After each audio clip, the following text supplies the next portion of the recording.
Damas y caballeros, bienvenidos a una nueva entrega de Pedazos de Historia con el mejor, Alberto Garín. ¿Qué tal? Pues aquí me tienes, una vez más, y tras un largo paseo por la Edad Media, volvemos al mundo contemporáneo, ¿Y qué pasa con las cruzadas? que será un tema a tratar en el futuro, como Felipe II. Sí, esto... Bueno, y traes la Segunda Guerra Mundial, pero la Guerra de Broma, que es uno de estos pasajes, claro, en la Segunda Guerra Mundial, conocemos, digamos, las batallas más típicas, los sucesos que tuvieron más impacto, los pactos que tuvieron también entre soviéticos, alemanes, pero esta parte que vas a contar no es tan conocida. Y Sí, se parece mucho al presente, ¿eh? sí, por eso yo quería traerla hoy, la Guerra de Broma, la Drôle de Guerre, que llamaron los franceses, que es desde el fin de la conquista de Polonia, octubre del 39, hasta el inicio de la conquista de Francia, en mayo del 40. Entonces son 7, 8 meses donde aparentemente no ocurre nada en el frente entre Alemania y Francia. Lo que ocurre es muy poquito. Sí hay otras operaciones militares en otros sitios, pero de repente te das cuenta que durante casi 8 meses no pasó nada en la Segunda Guerra Mundial. Mm. Y fue un momento en el que quizás, de haber apretado un poquito más los aliados, se cargan a Hitler al día siguiente de empezar la guerra. Pero pensaron que no, que había que conseguir consensos, negociaciones, pactos, ya sabemos, este tipo de lenguaje. Tenías a todos los analistas geopolíticos del momento diciendo, no, no te os preocupéis, no hay que provocar. En realidad está venciendo el contrario, daos cuenta, y bien que la liaron. Pues sí, y tanto. Empezó Chamberlain con el papelito y luego continuaron esa senda. Eso es. Bueno, pues vamos con eso, porque es un tema muy interesante y es verdad que poco conocido. Entonces, vamos a entrar en materia con esta conocida como Guerra de Broma, la Drôle de Guerre, y además me gustaría que entendiéramos cómo reaccionó la sociedad europea e internacional en general frente a estos meses en los que vamos a ver que sí hubo batallas, sí hubo guerras, pero que el frente principal, el que todos esperaban, aquel en el que Alemania y Francia tenían que enfrentarse, no se puso en marcha. Y quiero decir que me gusta centrarme en esa opinión europea e internacional, porque si tenemos en cuenta lo que estamos viviendo en la actualidad, en estos arranques del verano de 2026, con un conflicto como el que se vive entre Israel y Estados Unidos contra Irán, no sabemos qué va a ocurrir en este conflicto, no tenemos realmente ni idea de hacia dónde vamos. Va a haber un acuerdo Estados Unidos-Irán, van a seguir los combates, se va a convertir en una guerra abierta. Lo que queda muy claro es que cualquier ejercicio mirando una bola de cristal a futuro de lo que va a suceder en el Golfo Pérsico vendría a ser lo mismo que se pudo plantear en octubre, noviembre de 1939, cuando probablemente la opinión pública de Francia y Gran Bretaña consideraba que la guerra contra Alemania iba a ser una guerra, entre comillas, controlable, una guerra de frentes, una guerra de trincheras, algo parecido a la Primera Guerra Mundial, que terminaría inevitablemente con el colapso económico de una Alemania menos enriquecida que Francia o Gran Bretaña. Y esa era la opinión mayoritaria en ese octubre-noviembre de 1939.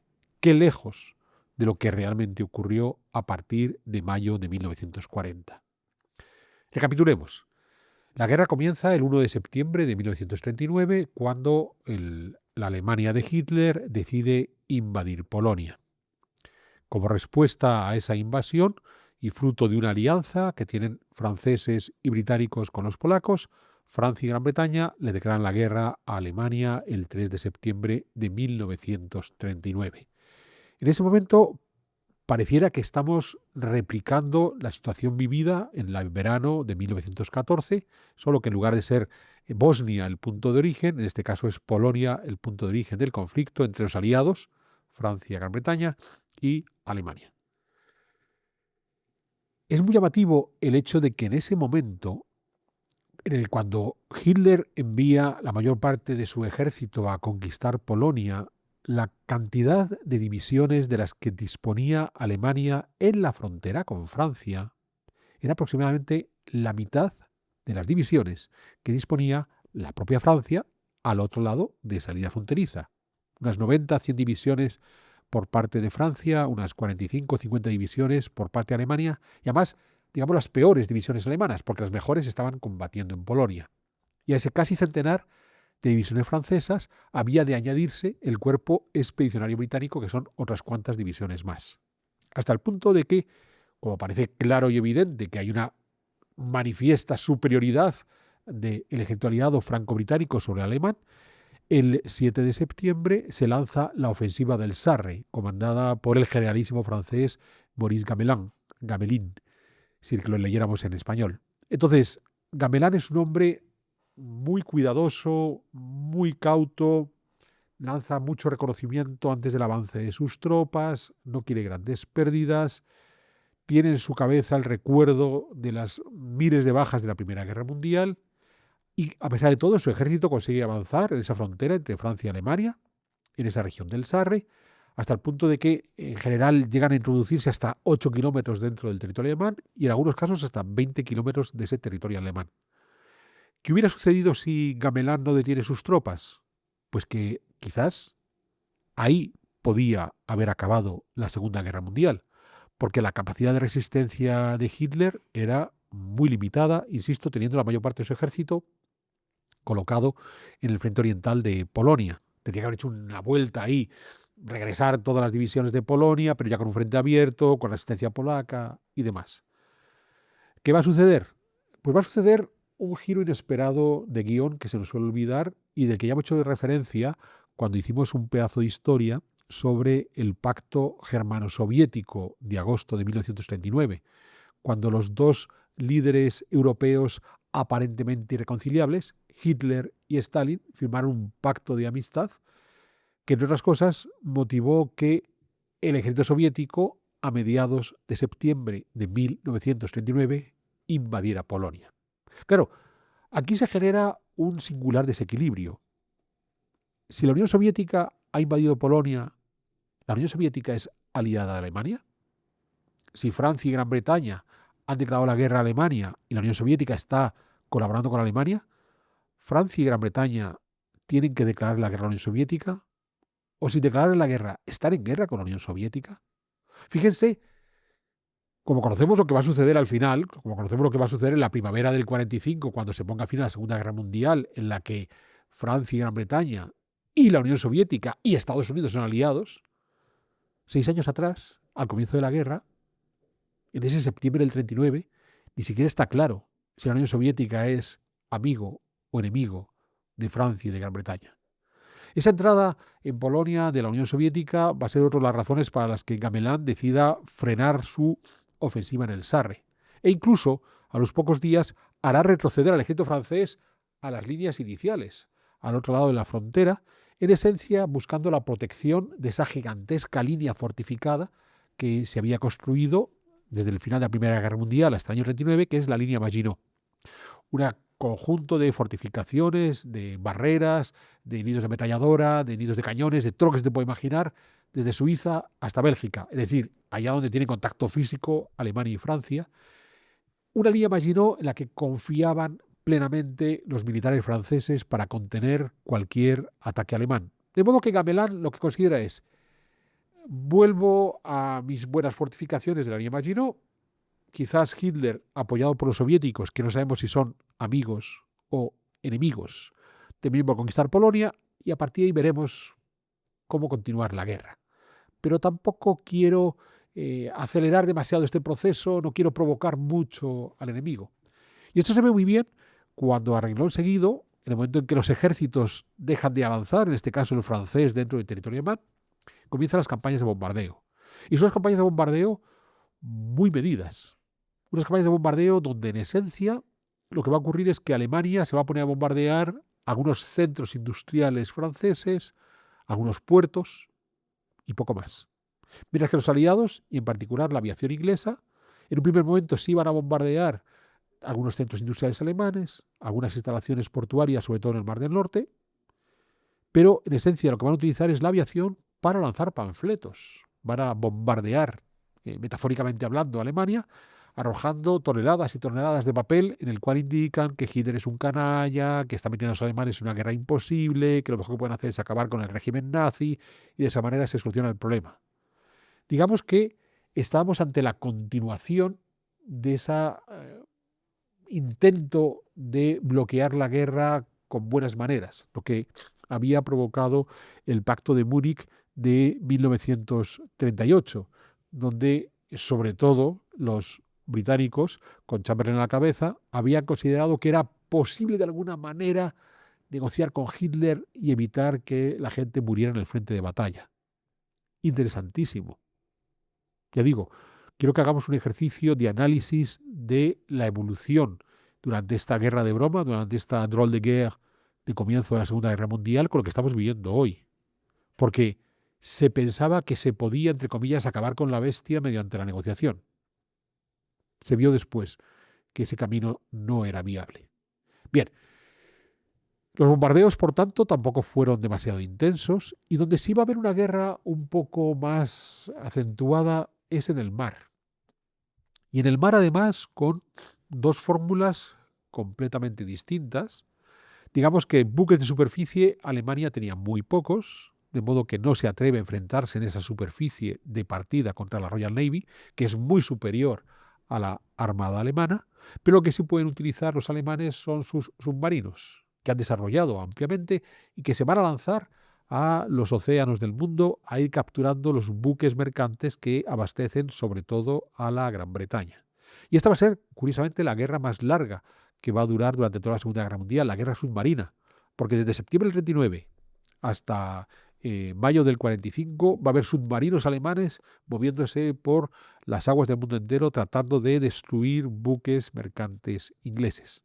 Es cierto que a esa guerra submarina en algún momento se va a unir también algunos buques de superficie, el más famoso es el acorazado Graf Spee, que intervino, que había salido de puerto antes del 1 de septiembre y que se movió entre el Atlántico Sur y el Índico, derribando todo lo que se encontraba, haciendo naufragar todos los barcos ingleses que se encontraban por el camino, hasta que saben que va a ser atrapado en la bahía del Río de la Plata por 3 cruceros británicos, y cuando el oficial del Graf Spee entiende que va a perder el barco, pues decide hundirlo en esa bahía del Río de la Plata.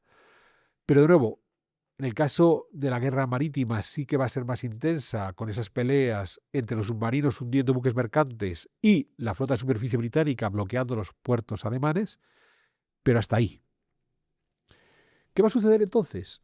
Pues lo que va a suceder, y también apelo a otro pedazo de historia que ya hemos hecho en el pasado, es que quien va a declarar una nueva guerra y va a abrir un nuevo frente de batalla fue la Unión Soviética, quien en noviembre de 1939 le declara la guerra a Finlandia, después de un proceso de negociación en el que los soviéticos, dirigidos por Stalin, le exigen a los finlandeses la cesión de una serie de territorios en la frontera entre Finlandia y la Unión Soviética. Los finlandeses han negado y la Unión Soviética declara la guerra a Finlandia.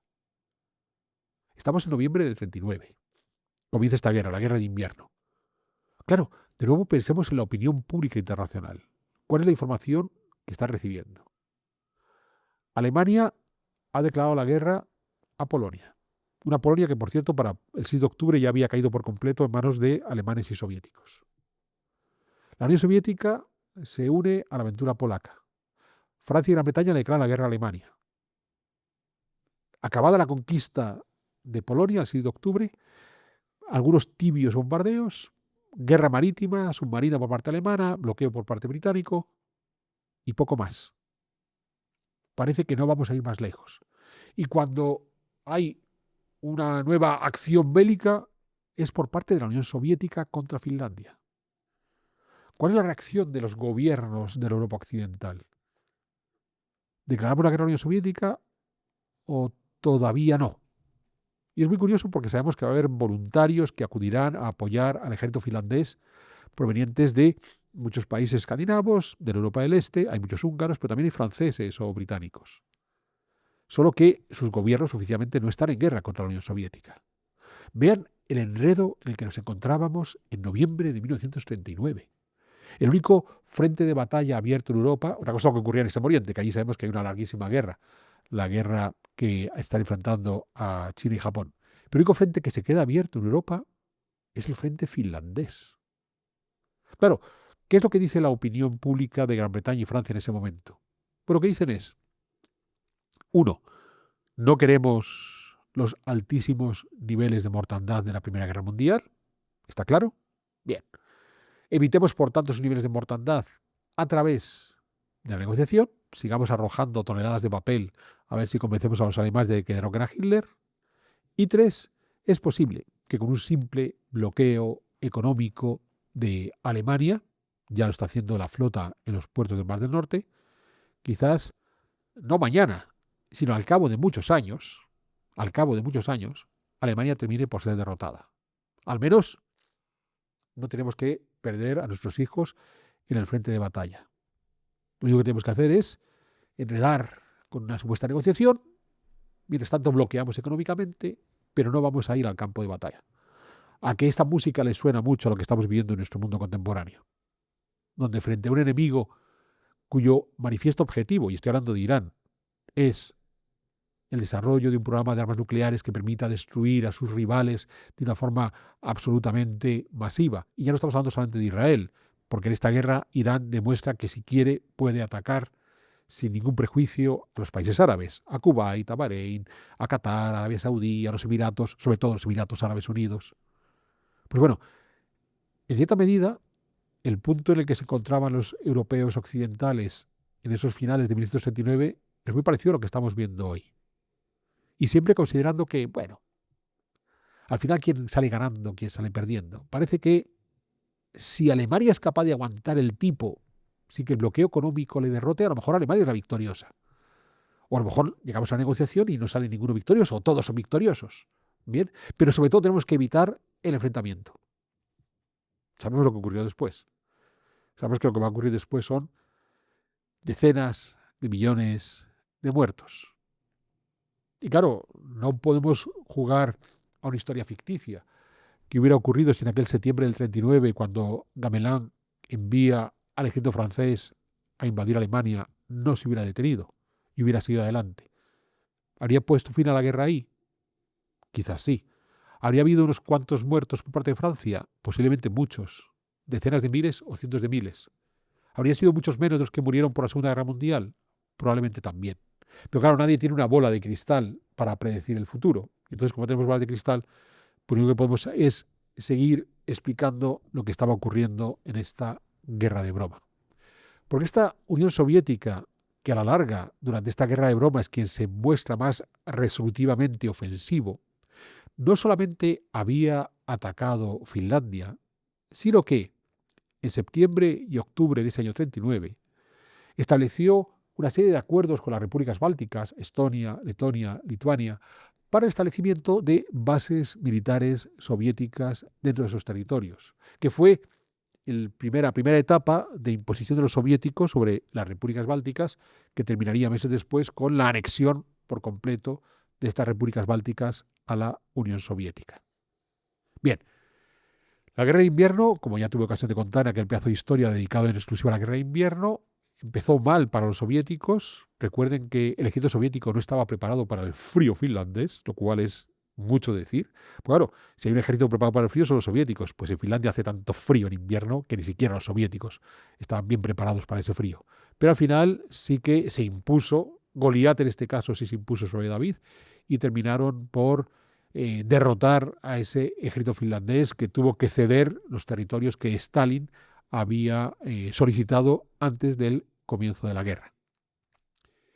Llegados a este punto, nos encontramos en una situación en la que Alemania, aparte de anexionarse Polonia, y estamos hablando ya de febrero de 1940, aparte de anexionarse Polonia, parece que no ha dado un paso más allá.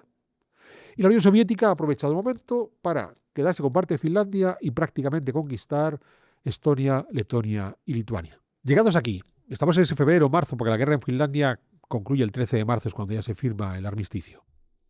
¿Qué está haciendo la sociedad de Europa Occidental? Pues de alguna manera sigue mirando para otro lado, sigue considerando que si al final Alemania se decide a atacar, bueno, la línea Maginot les va a detener. Hay otro punto débil y es que pueden atacar más allá de la línea Maginot, pueden atacar como en la Primera Guerra Mundial, cruzando Bélgica. Y la solución aquí es prácticamente sencilla. Vamos a colocar una gran cantidad de ejércitos franceses y británicos en la frontera, ahí es donde llega el cuerpo expedicionario británico, ese que después tendría que volver deprisa y corriendo en Dunkerque, ¿de acuerdo? Vamos a colocar ese cuerpo expedicionario británico junto con un montón de franceses en la frontera con Bélgica. Vamos a volver a la guerra de las trincheras de la Primera Guerra Mundial. Y solo tengo que esperar. Bien, ¿Qué va a hacer Hitler a continuación? Pues es curioso porque Hitler, sobre todo con sus asesores militares, tomó conciencia de que ante la manifiesta pasividad de los europeos occidentales, lo que podía hacer es ir rematando ciertos elementos que para la logística armamentística de su ejército sean necesarios. Por ejemplo, garantizarse el suministro del hierro sueco, un suministro en el cual había un puerto noruego, Narvik, al norte de Noruega, fundamental, porque es allí donde se podía embarcar el hierro sueco y llevarlo hasta los puertos alemanes. Para lo cual, lo que Hitler considera es lo mejor es controlar Noruega directamente, nos dejamos de tonterías. Y el camino más rápido para controlar Noruega es pasando por Dinamarca. Y esto es lo que va a ocurrir en abril de 1940. El 9 de abril, Hitler lanza sus tropas sobre Dinamarca y Noruega. Dinamarca lo conquista en un día. Noruega le va a costar unas cuantas semanas.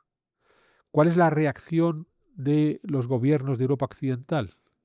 Pues bueno, es muy curioso porque en Francia, donde había estado gobernando como primer ministro Daladier, el que había firmado el Pacto de Múnich del año 38, aunque estaba en contra de ese Pacto de Múnich.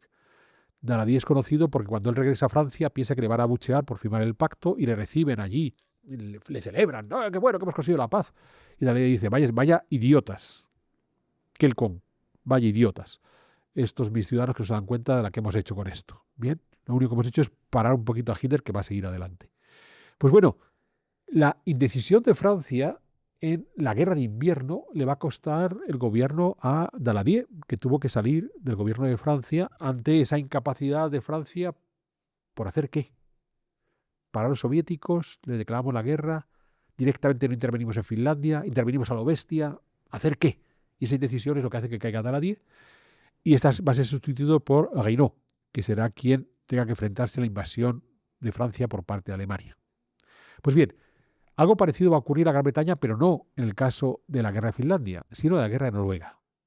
Alemania invade Dinamarca, ataca Noruega, se lanza esa campaña, y entonces el objetivo pasa por, ahora sí tenemos un frente claro, el de Finlandia no era nada claro porque estaba atacando a la Unión Soviética, y con los soviéticos en principio no teníamos ningún enfrentamiento, pero ahora lo que está atacando a Alemania es Noruega.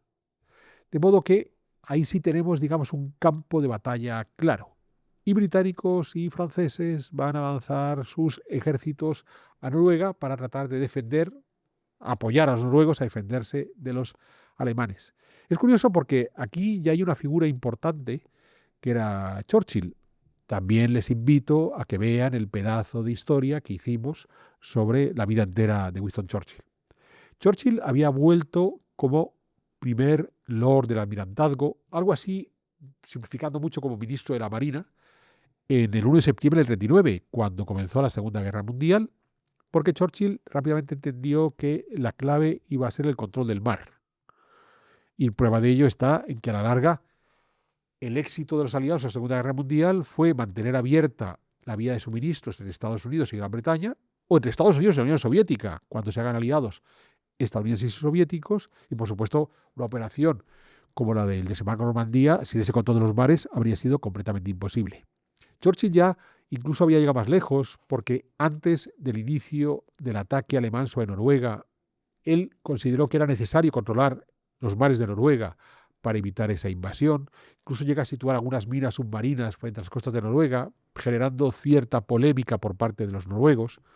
Muy llamativo, porque en realidad Churchill entendía que Hitler no se iba a lanzar a la gran campaña de Francia sin asegurarse el hierro sueco, y eso implicaba conquistar Noruega. ¿Y qué hace el gobierno noruego? Se queja de que los británicos, con ese intento de control del mar de Noruega, quizás están provocando a los alemanes. No hay que provocar al enemigo. Es interesantísimo. Cuando uno estudia la guerra de Broma, esa guerra entre septiembre del 39 y mayo del 40, la cantidad de decisiones equivocadas que los políticos de Europa Occidental fueron tomando durante esos meses y que lo único que generaron fue que Hitler se creyera que era el papi más chulo de la fiesta y que podía ir a por todas, porque no le paran los pies antes. Y porque, bueno, no hay que provocar, hay que subir la tensión, hay que permitir no se le podía permitir nada. Para Hitler, el límite estaba en la conquista total de Europa. Y ese era su límite, porque además lo había dejado muy claro.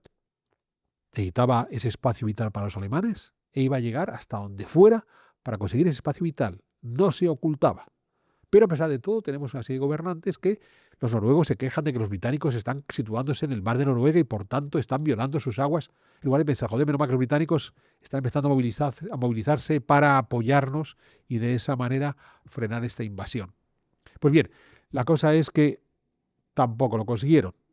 Y al cabo de unas semanas, aunque sí que tras la invasión de los alemanes, los británicos consiguen que los alemanes retrocedan, sobre todo en el área de Narvik, este puerto fundamental, al final los alemanes lograron imponerse en el campo de batalla y fueron haciendo retroceder hasta obligar a británicos y franceses a evacuar Noruega y volver a sus cuarteles. Ese fracaso en el frente noruego provocará la caída de Chamberlain en el gobierno británico. El Chamberlain que había buscado la paz en el Acuerdo de Múnich de 1978, termina por ser quien tiene que liderar a la Gran Bretaña en la guerra, es quien le declara la guerra a Alemania en septiembre del 39 y es quien pierde una primera gran batalla contra los alemanes en este frente de Noruega. Entonces, Chamberlain dimite, hay que convocar un nuevo gobierno, hay que crear un nuevo gobierno en la Gran Bretaña y es entonces el 10 de mayo del 40 cuando se le designa a Winston Churchill como nuevo primer ministro. Un día fundamental porque es el día en el que Alemania decidió invadir los Países Bajos, Bélgica, Luxemburgo y Francia. Ahí sería el final de esta guerra de broma, pero quiero alargarlo un poquito más para que entendamos las consecuencias políticas de una serie de mandatarios que no fueron capaces de entender frente a qué realidad tenían que hacer frente en ese momento. ¿Qué es lo que va a suceder en ese 10 de mayo? Cuando se lanza Hitler a atacar el Benelux, Bélgica, Países Bajos y Luxemburgo y además Francia, en principio, las mentes pensantes de los militares consideran que Hitler va a seguir un plan parecido a la Primera Guerra Mundial. Cruzó Bélgica, en esencia, digamos la parte norte de Bélgica, la que linda con el norte de Francia, y a partir de ahí, por esas largas llanuras, entro en Francia y voy hacia París.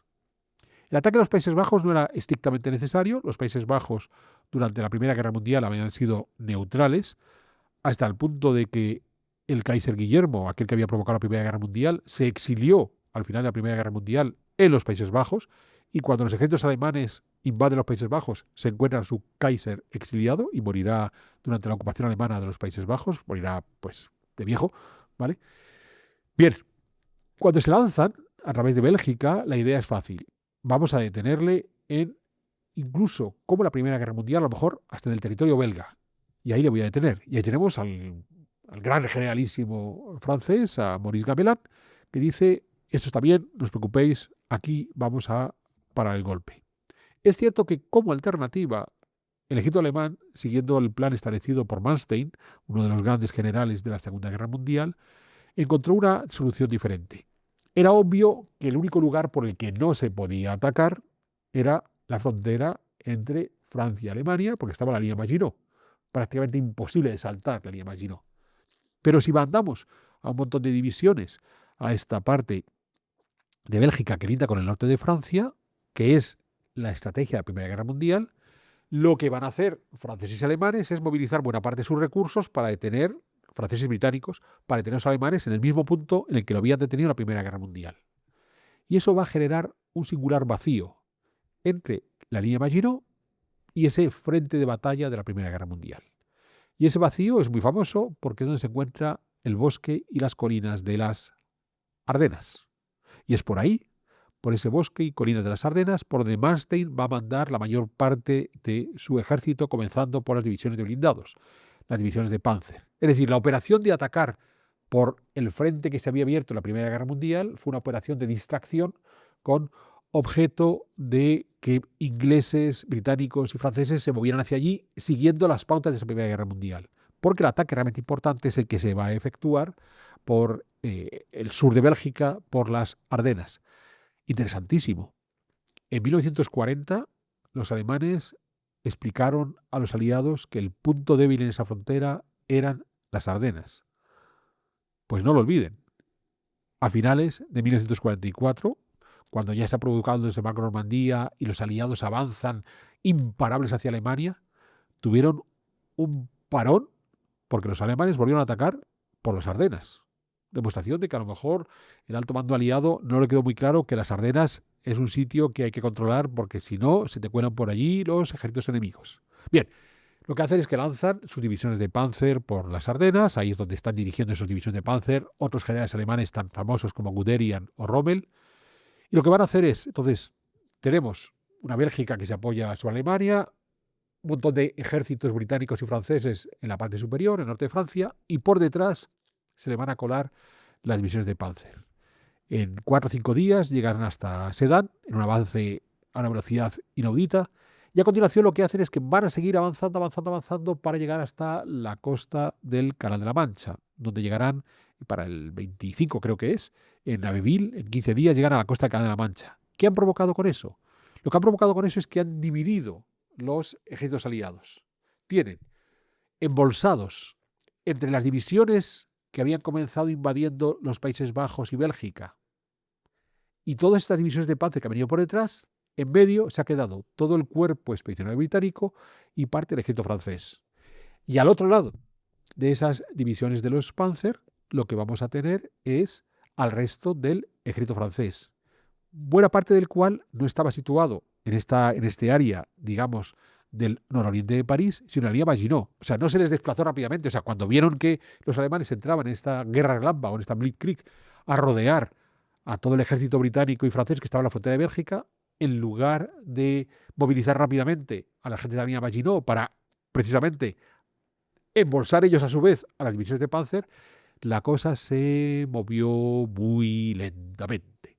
Es cierto que Gamelin dimite del puesto, le va a sustituir Weygand, que no va a ser más eficiente que Gamelin en este sentido. Todos eran viejos generales de la Primera Guerra Mundial, septuagenarios, octogenarios, como pasará con el caso de Pétain, que vienen con toda su dinámica de la Primera Guerra Mundial. Por ejemplo, los blindados no son divisiones aisladas, sino que están integrados dentro de divisiones de infantería, como apoyan infantería, este tipo de cosas.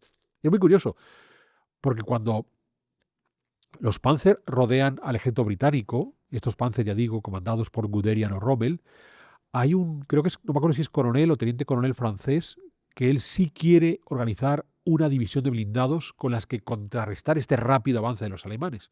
Es un fulano que se llama Charles de Gaulle. Y de Gaulle lanzará una de esas divisiones muy mal montada, muy rápidamente organizada, con pocos recursos, que va a fracasar en su intento de cortar la línea abierta por los Panzer de Guderian y de Rommel. ¿Resultado?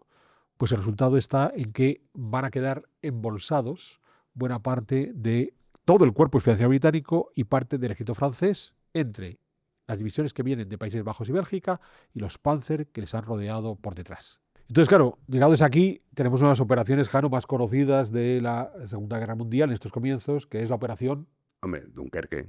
en efecto, es Dunkerque. Ese es el puerto del norte de Francia, donde habían quedado embolsados más de 300.000 hombres con toda su intendencia, y a los que había que sacar. Es uno de los primeros grandes éxitos del gobierno, del recién elegido gobierno de Winston Churchill, que movilizó no solamente a la Royal Navy, sino hasta cualquier barco de pesca que andaba por el Canal de la Mancha para poder desplazar a sus hombres desde Dunkerque hasta la Gran Bretaña. Una operación que se desarrolló entre el 26 de mayo y el 4 de junio. Y una operación a la que a lo mejor en el futuro le hacemos ya un pedazo de historia minucioso, explicando casi día a día lo que va a suceder, pero en el cual muchos se preguntan por qué no terminó ese cierre que estaba llevando a cabo el ejército alemán para acabar con todo el cuerpo expedicionario británico. Bueno, es uno de los debates más interesantes. Recordemos, la guerra empezó el 10 de mayo, se ha llegado a la costa del Canal de la Mancha, creo que es el 20 de mayo, pero el cierre de Dunkerque es para el 26, o sea, cuando comienza la operación de salvamento de Dunkerque es para el 26. En 15 días han logrado embolsar a todo el ejército expedicionario británico, el cuerpo expedicionario británico, más los divisiones francesas que estaban con ellos. Fueron 15 días de un dinamismo por parte de las divisiones blindadas alemanas brutal. O sea, avanzaron a una velocidad incontenible. Claro, uno puede preguntarse hasta qué punto estaban con fuerza física para seguir adelante con ese ejército. Entonces ahí es cuando Goering le propone a Hitler que puede acabar con ese cuerpo expedicionario británico encerrado en Dunkerque mediante la aviación. Y los generales de Hitler consideran que es una buena decisión porque eso les permite dar descanso a unos ejércitos. Demonios. Es que en 15 días se han comido los Países Bajos, Bélgica, Luxemburgo y han encerrado a todo el cuerpo expedicionario británico en 15 días. ¿Vale? En 15 días. Lo que no habían sido capaces de hacer en 4 años en la Primera Guerra Mundial, lo habían hecho en 15 días. Con lo que podemos imaginar que la cantidad de energía gastada por el ejército alemán fue notable. Recordemos que incluso hay toda una historiografía que analiza el uso de las drogas por parte de los soldados alemanes para mantenerse dinámicos en estos avances y demás, pero es que incluso drogado hasta arriba, llega un momento en que el cuerpo te pide pausa y eso es lo que va a ocurrir aquí y va a permitir que buena parte de los encerrados en Dunkerque vuelvan a la Gran Bretaña y años después crucen el camino a la inversa y desembarquen en Normandía. Lo llamativo está en que más allá de que los británicos se han quedado encerrados en Dunkerque, ¿dónde está el ejército francés? O sea, ¿por qué no tenemos al ejército francés que está apelotonado en la línea Maginot avanzando tan rápidamente con los alemanes para liberar esa bolsa de Dunkerque? ¿Por qué no están tomando la iniciativa de busquemos alternativas? Vamos a hacer algo que nos permita encontrar una solución a lo que estaba pasando en Dunkerque. Y no lo hubo. No lo hubo. El gobierno de Guénot fue incapaz de tomar las decisiones político-militares que permitiera que todo esto se solventara. Aquí, yo no sé, Jano, si tú has leído una novela que se llama Suite Française, de Irene Nemirovsky. Pues no te voy a engañar, la verdad es que no. ¿De qué va? Esta novela de Irene Nemirovsky, una emigrada judía que vive en Francia, donde desarrolló buena parte de su carrera literaria, hasta que durante la Segunda Guerra Mundial va a ser detenida, ella y su esposo, y morirán en los campos de concentración.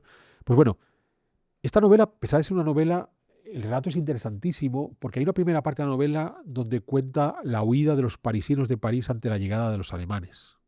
Y nos habla de la ruindad de esa sociedad francesa. Ruindad que podemos entender. O sea, ellos no querían volver a las trincheras de la Primera Guerra Mundial. De acuerdo, no quiero volver a ver esos cientos de miles de muertos que han caído en esa Primera Guerra Mundial. Pero lo que te encuentras en el relato de Nemirovsky es gente que salva su cuello y salva sus mejores obras de arte y salva sus tapices y salva sus alfombras o lo que tenga. Y se marcha. Y se marcha esperando que, bueno, los alemanes van a llegar, van a conquistar Francia y después ya vemos cómo nos arreglamos con ellos y a partir de ahí, pues, seguimos adelante. Pero no voy a perder mi vida enfrentándome a los alemanes. No me interesa. O sea, y claro, explica muy bien ese espíritu de la sociedad francesa. En cierta medida, la gran cantidad de refugiados que están huyendo, primero de la frontera belga y más tarde de la propia región de París, va a dificultar en cierta medida el propio movimiento del ejército francés, que se encuentra en una carretera, ellos avanzan hacia el frente de batalla y se encuentran en la carretera con los que están huyendo. Pero hay una dejadez por parte de la sociedad francesa que no quiso ir a ese combate. Una dejadez que al final les pasó factura. Les pasó factura en forma de ocupación durante 4 años y les pasó factura cuando a partir del desembarco de Normandía hubo que recuperar Francia.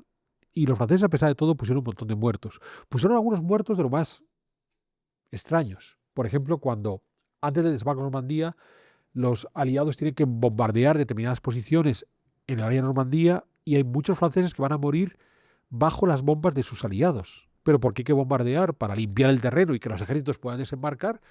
Y el precio que pagan los franceses es morir a manos de sus propios aliados. Luego estarán los propios franceses que, bueno, por supuesto los franceses que van a morir en los campos de batalla del norte de África, pero también los que se van a incorporar en ese avance a través de Francia y después ya internándose en Alemania. El precio de sangre tuvieron que terminar por pagarlo. Y la pregunta vuelve a ser, ¿pagaron más o menos que si ese día hubieran sido capaces de, igual que en la Primera Guerra Mundial, pararle los pies a los ejércitos alemanes? No se llevó a cabo y al final lo que sucede es que el presidente de la República, Albert Lebrun, si lo leemos en español, hace caer al gobierno de Guénot y pone en su lugar al mariscal Pétain, aquel héroe de la Primera Guerra Mundial, que había sido capaz de acabar con la ofensiva alemana y bla, bla, bla. Petain es un hombre que tenía clara simpatía por el régimen nazi de Hitler, que no le parecía inconveniente la idea. Pensemos que Petain, antes de reincorporarse a la administración central francesa, estaba de embajador de Francia en España para el régimen de Franco, porque también tenía cierta simpatía. Entonces, no le parece mal la idea. Y dice, venga, sigamos adelante con esto, y el resultado va a ser ese régimen de Vichy, al que yo creo, Jano, que merecería la pena hacer un pedazo de historia, ¿no? Y explicar esa oscura posición de Francia durante la Segunda Guerra Mundial. Bueno, esto es la tradición francesa. El vender relatos que son muy nocivos para la sociedad, ahí está. Por ejemplo, la Revolución Francesa, gran tragedia. Poco se habla del colaboracionismo de Francia con los nazis. Esto por lo que sea los franceses no lo cuentan. Yo creo que esto hay que contarlo, porque fue, pues bueno, en la línea francesa, en su tradición de traidores y cobardes, pues en eso estuvieron los franceses, para variar. Entonces, ¿veis? Es fácil dejar satisfecho a Jano. No tienes más que criticar un poquito a Francia y Jano ya es feliz. En cualquier caso, París había caído el 14 de junio. París se declaró ciudad abierta para que no fuera bombardeada ni destruida por los alemanes. Tras la caída de París es cuando ya Lebrun hace caer el gobierno de Guénot y pone a Pétain el 16 de junio como nuevo primer ministro y se va a firmar el fin del enfrentamiento. Se va a llegar a un armisticio el 20 de junio en el bosque de Compiègne. En esto Hitler fue muy simbólico. Obligó a los franceses a que solicitaran el fin de la guerra, el armisticio, en el mismo sitio y en el mismo vagón en el que los alemanes tenían que haberse rendido, tuvieron que rendirse durante la Primera Guerra Mundial.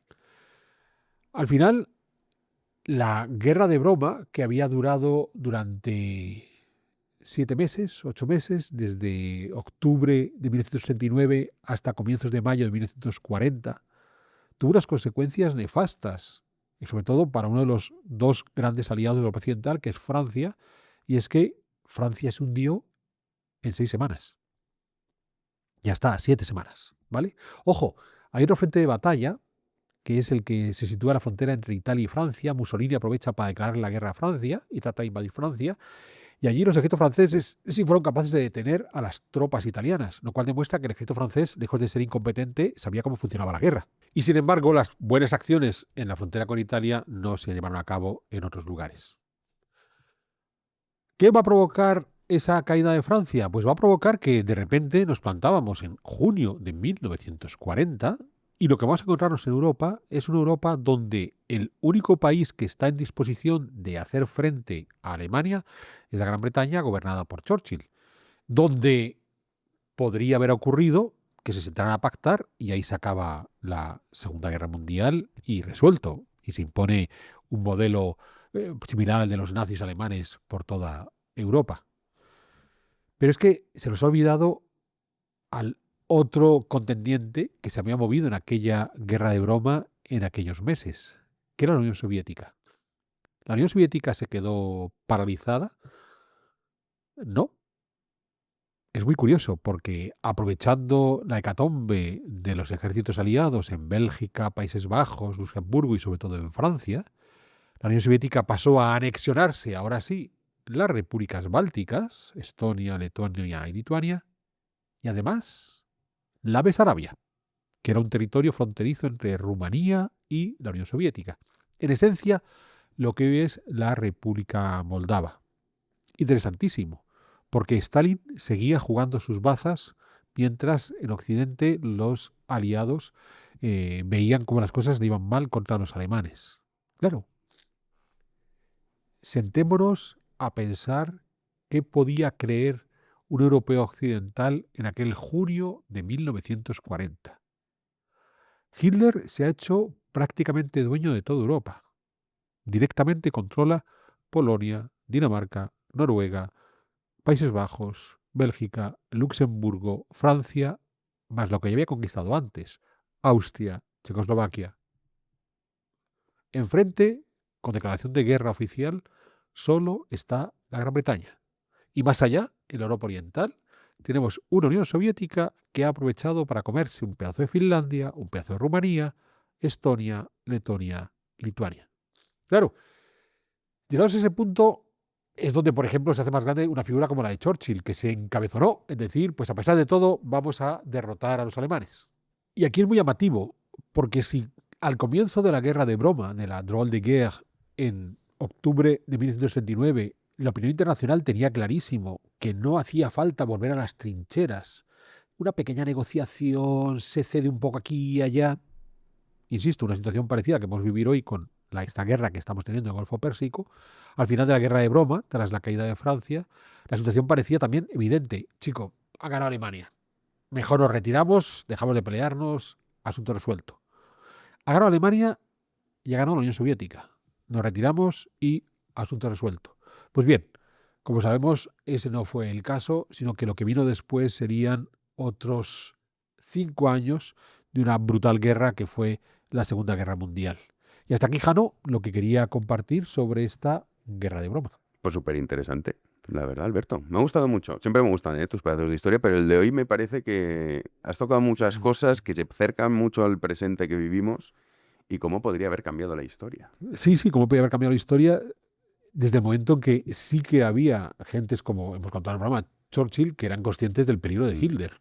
Pero claro, había que darle sitio a los Chamberlain de turno diciendo no, esto con negociación aquí, consenso, entendimiento, se resuelve todo sin ningún problema. De hecho, está el vídeo, llegando del avioncito con el papelito, diciendo, ya está, ¿está escrito en un papel? Sí.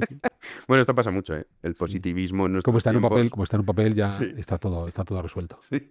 Pero ¿cómo va a hacer eso si en el papel pone que no se puede? Hombre, pues, afortunadamente también te digo, la naturaleza humana no siempre es así. Si no, imagínate, seríamos robots. Eso no puede ser. Y la prueba es la Segunda Guerra Mundial. Hubo gente que dijo, no funciona así. Entonces hay que ir a por todas. Pues sí. Oye, de Churchill hemos hecho uno, ¿no? Sí, como he comentado, hemos hecho ya uno. Pues lo digo porque si se han quedado con ganas de más, pueden repasar en el archivo de pedazos de historia ese pedazo de historia que hizo Alberto sobre Winston Churchill, que fue muy interesante, y también la parte más desconocida del propio Churchill. Sí, todas sus oscuridades. Luces y sombras. Eso es. Como las luces brillantes y sombras absolutamente infernales, pero todo. Sí. Bueno, es que claro, también la época, el que tuvo mucho éxito fue el que hiciste de cómo, digamos, la influencia de los pro-eugenesia, en el que estaba el propio Churchill, en lo que es el nazismo y en las leyes raciales. Ajá. Que eso también luego todos cuando pasó la guerra dijeron, uy, qué locos estaban estos. Sí. A ver, que vosotros estabais También aquí con crear el superhombre. También tenía sus deslices. Sí. Pues nada, mil gracias, querido Alberto. Ha sido un placer estar contigo un día más. Gracias a ti por acompañarme. Cuéntanos esa taza que tienes ahí sobre la mesa. Hombre, claro. Pues Felipe II, que ya que no quieres hacer un pedazo de historia sobre él. Algún día. Pues aquí está la taza de España, solo teme a Dios y después de Dios a nadie. Que forma parte de los productos que tenemos en nuestra colección de Freedom Collection, que ustedes pueden adquirir para apoyarnos en la producción de este canal. Y, por supuesto, como siempre, invitarles a que entren a formar parte de nuestro club de socios. Siempre es el mejor aval para que sigamos adelante con Big One. Y a mí no me queda más que emplazarles a futuras ediciones de Pedazos de Historia.